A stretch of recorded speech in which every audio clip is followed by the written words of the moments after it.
Red Zone eto amin'ny Soamantangaly.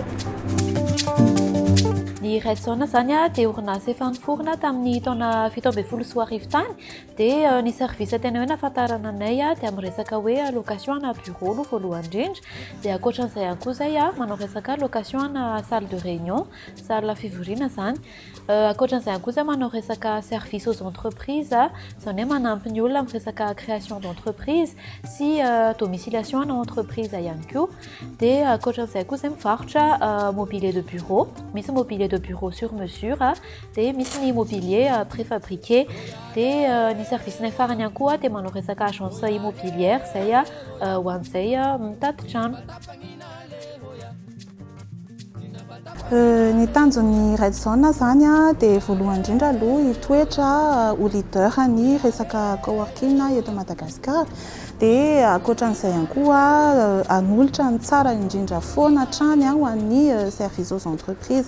Tiako marihana kely fotsiny aloha fa efa manana site anankisivy zay eto Antananarivo zany amin'ny resaka coworking dia zay zany efa leader zay.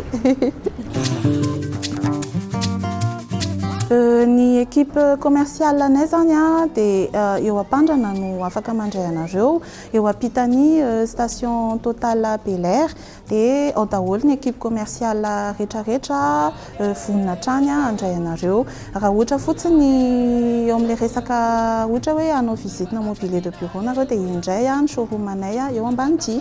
Tiako marihana kely aloha efa ela be mihitsy zany zay no nanao ny resaka accompagnement sy assistance amin'ny resaka création sy domiciliation io dia efa maromaro tena efa betsabetsaka mihitsy ny orinasa nampianay zany tao anatin'izay création zay dia aza misalasala mihitsy fa efa matianina zay amin'ny sehatra io. Ny offre anay amin'izao zany misy tolotra vaovao be dia tsy ny zany fa ny offre platinum amin'ny resaka domiciliation.